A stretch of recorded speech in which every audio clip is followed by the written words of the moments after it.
Ibu-ibu yang diberkati oleh Tuhan kita Yesus Kristus, kita akan mendengarkan firman Tuhan pada malam hari ini.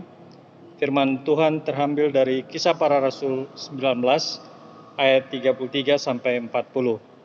Namun sebelumnya mari kita minta tuntunan Roh Kudus. Kita berdoa. Bapa di sorga, Bapa yang kami sembah, kami puji, kami agungkan, karena begitu besar kasih setia dan kebaikan-Mu Tuhan, Engkau boleh himpunkan kami, ibu-ibu, di dalam persekutuan kaum perempuan Tuhan. Biarlah ibadah yang kami lakukan pada malam hari ini berkenan di hadapan-Mu Tuhan. Kami akan mendengarkan firman-Mu Tuhan. Namun kami mengaku sungguh kami tidak mampu dan tak layak untuk mengartikan firman ini tanpa campur tangan, tanpa pertolongan daripada Dikau, ya Tuhan.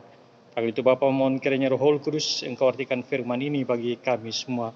Baik hamba-Mu yang menyampaikan maupun kami yang mendengarkan, biarlah kami sama-sama diberkati. Berbicaralah Tuhan, berfirmanlah Tuhan, karena kami telah siap mendengar apa kata firman-Mu. Di dalam nama Tuhan Yesus kami berdoa kepada Bapa dalam kerajaan sorga. Terpuji Bapa Sorgawi, haleluya, amin. Pembacaan Alkitab pada malam hari ini terambil dari Kisah Para Rasul 19 ayat 33 sampai dengan 40 yang menyatakan, lalu seorang bernama Alexander didorong ke depan oleh orang-orang Yahudi. Ia mendapat keterangan dari orang banyak tentang apa yang terjadi.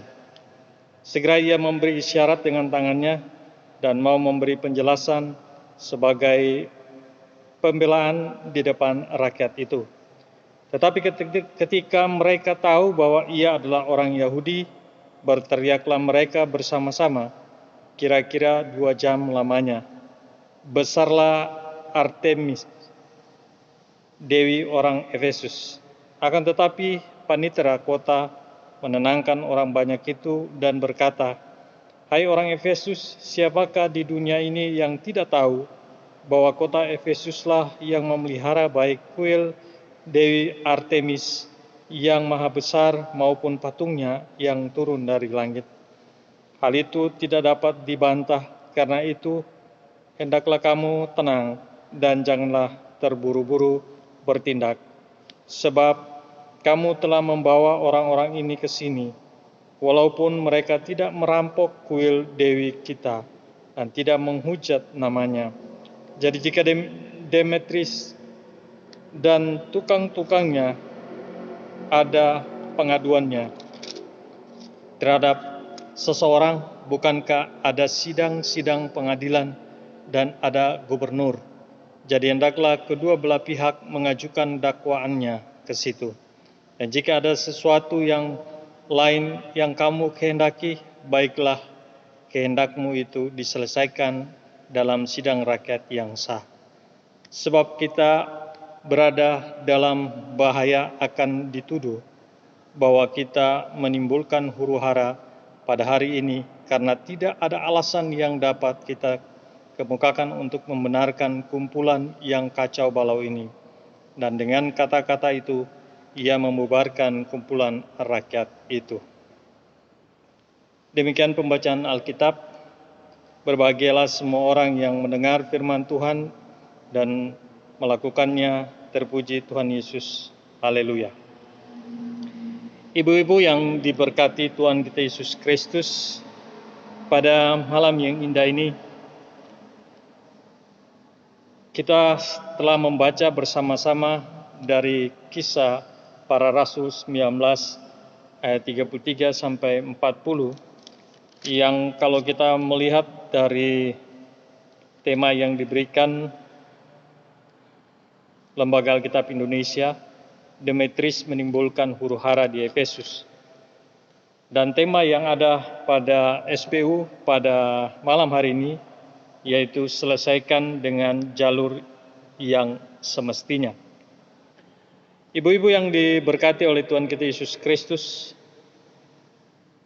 kadangkala di dalam kehidupan kita akan menghadapi banyak persoalan, bahkan banyak pengaduan-pengaduan yang akan kita alami di dalam kehidupan kita.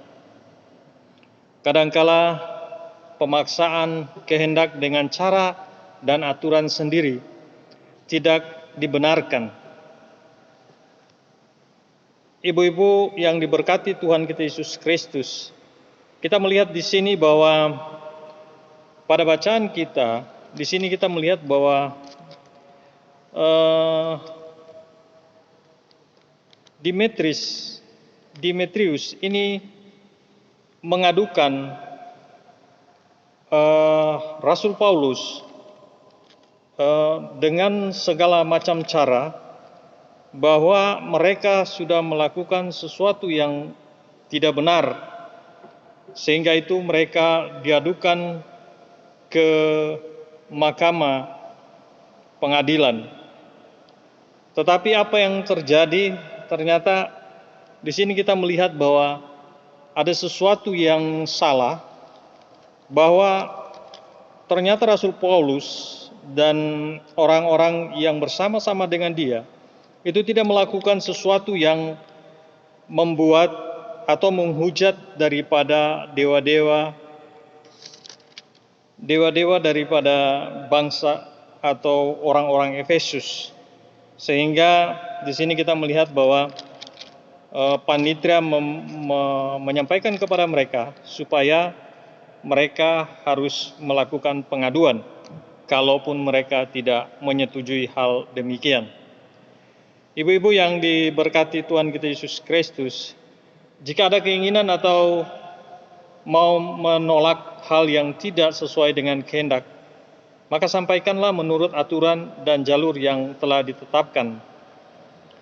Jadi kekacauan yang sering terjadi itu biasanya bahwa ada sekelompok orang yang mengatakan atau mereka berpikir bahwa mereka sudah melakukan sesuatu yang benar, sehingga mereka mengabaikan orang lain. Itu yang sering terjadi di dalam kehidupan kita demikian. Kadangkala ada masalah, ada persoalan, kita langsung mengadukan orang lain tanpa kita memikirkan apakah yang kita lakukan itu sudah benar. Ibu-ibu yang diberkati oleh Tuhan kita Yesus Kristus, dari bacaan kita ini, kita bisa melihat bahwa pada ayatnya yang ke-39 itu, dan jika ada sesuatu yang lain yang kamu kehendaki, baiklah kehendakmu itu diselesaikan dalam sidang rakyat yang sah. Atau kalau kita mau mengadukan sesuatu, kita harus mengadukan ke pihak-pihak yang berwenang atau pihak-pihak yang dapat mengambil keputusan yang benar, sehingga apapun yang kita sampaikan, apapun yang kita adukan itu dapat terselesaikan dengan baik.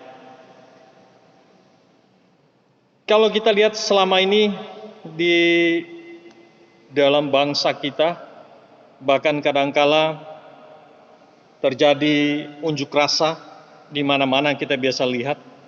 Dan kalau kita membaca, kita melihat dari perkembangan saat ini banyak hal sering terjadi bahwa ada orang yang menginginkan segala cara untuk membuat orang lain menjadi tidak nyaman.